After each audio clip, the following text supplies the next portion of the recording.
Mungkin saya duluan Bapak. Oke, jadi yang senior mengalah berarti ini. Saya izin bertanya, mungkin sama juga terkait dengan uji efektivitas, seperti yang sudah saya curhatkan minggu lalu juga ke Bapak, karena di fisika material itu kan itu ada 11 orang Bapak. Nah, untuk uji efektivitasnya itu nanti apakah saya boleh mengambil dari universitas lain ataukah tidak boleh Bapak? Nah, misalkan tidak boleh nih, berarti kan hanya 11 orang. Kemudian bagaimana analisis data yang harus saya gunakan Bapak? Kalau uji T kan itu yang untuk pilot itu harus ada dua kelompok eksperimen, dan kalau yang untuk yang independen kan harus ada kontrol dan eksperimen seperti itu. Mungkin mohon pencerahannya Bapak.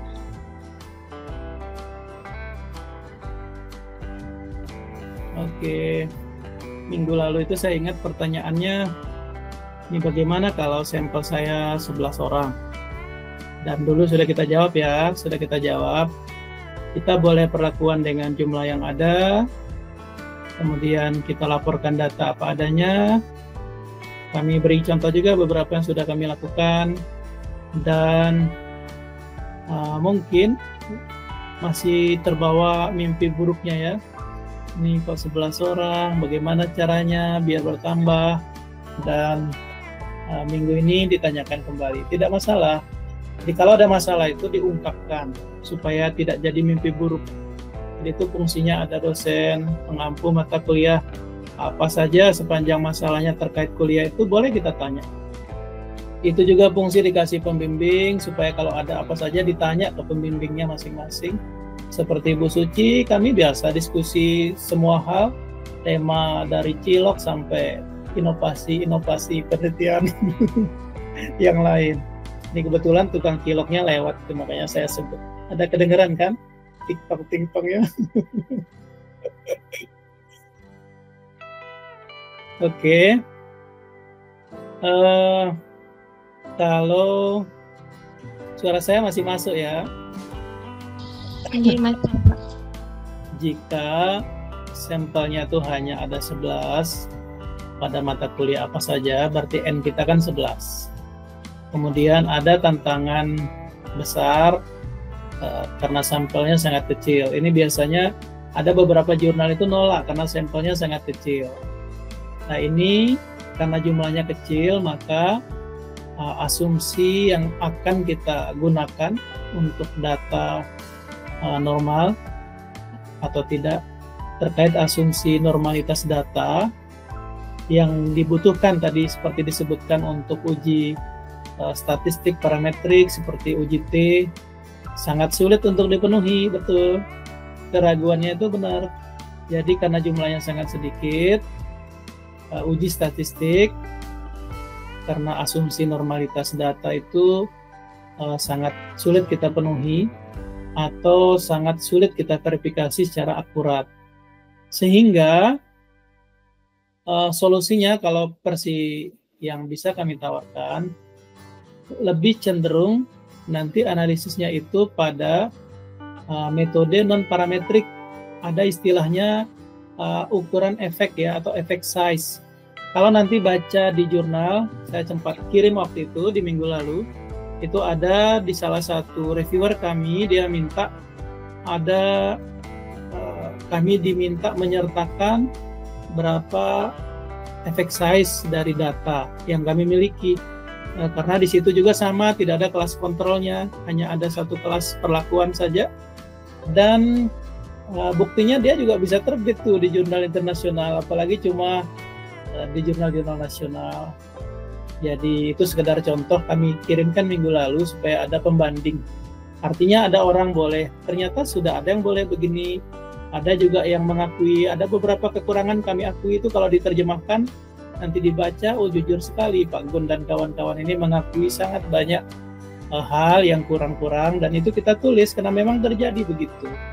Kalaupun mungkin dosen yang disebut itu, dosen yang dimaksud, misalnya dosennya belum maksimal untuk memberikan layanan, misalkan seperti itu, karena bentuknya ini project proyeknya ada cukup banyak, mahasiswanya ada jumlahnya lumayan, untuk didampingi satu persatu agak susah juga. Kalau satu persatu konsultasi, sementara kan tidak semua mahasiswa ini aktif.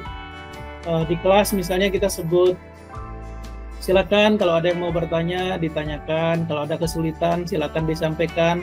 Tapi kan tidak semua orang menyampaikan ketika diberi kesempatan begitu.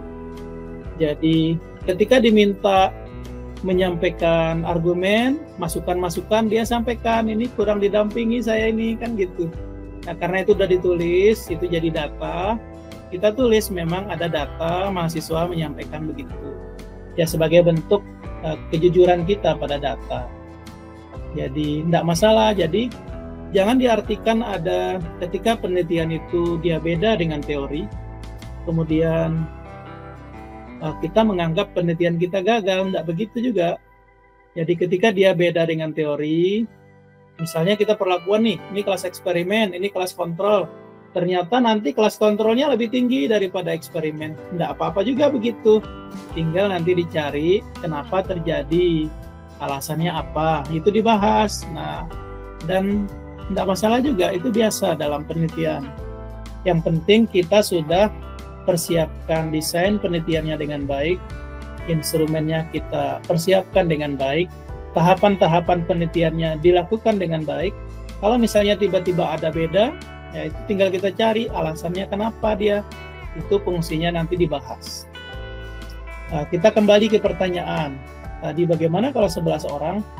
Opsinya kita bisa gunakan nanti, ada kecenderungan kita akan gunakan metode non-parametrik dan ukuran efek atau effect size.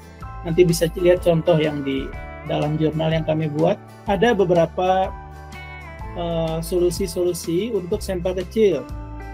Jadi misalnya tadi ketika effect size-nya kita sudah dapat, kita bisa hitung n-nya dengan rumus yang sama. Nah, nanti ada ketentuan, saya lihat nanti di beberapa rumusan, coba lihat ada di antara rujukan di buku metode penelitian ya, berbahasa Indonesia dia, ketika dia menghitung n-gain, ada kategori, ada yang membuat kategori, ketika n-gain-nya sekian, dia dihitung efektif, ada sangat efektif, cukup efektif. Nah, itu untuk antisipasi pertama. Kemudian yang kedua, ada istilahnya persamaan Cohen ya. Ada persamaan Cohen. Ini fungsinya juga sama, mengukur besaran efek dan apa dia istilahnya, besaran efek atau effect size itu atau perbedaan standar antara rata-rata post-test dan pre-test, karena kita kan cuma punya satu kelas.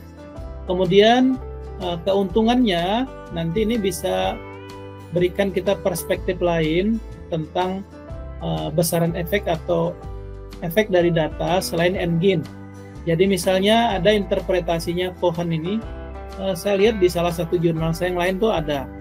Ketika misalnya dia kecil, misalkan D-nya ketemu sekian, kita sebut kecil, ada D-nya sekian, sedang. Jika dia D-nya sekian, nanti kategorinya besar. Nah, ini bisa dapat informasi-informasi ini. Kemudian tadi di awal juga kami sempat sebut ada menguji signifikansi perbedaannya secara non-parametrik. Tadi karena keraguannya kan sampel kecil itu, dari minggu lalu ditanyakan, karena memang kami akui pasti bingung. Ini karena sampelnya kecil, kita harus hati-hati menghindari uji t-test berpasangan, yang paired sample t-test itu. Dan kita akan menggunakan uji non-parametrik. Jadi salah satunya misalnya Wilcoxon Signed Rank Test. Jadi kalau ngecek di beberapa buku atau mencari informasi di Google, itu ada. Desain yang sesuai untuk uji non-parametrik ini, kita bisa buat one group pre-test post-test, karena tidak mungkin ada kelas kontrolnya kan ya, cuma 11 orang. Masa dibagi 6 dan 5 gitu. Jadi seperti orang mau zikir ke rumah tetangga, cuma berlima, cuma berenam, nanti lucu nanti kelasnya misa. Kemudian kita bisa juga gunakan opsi ini.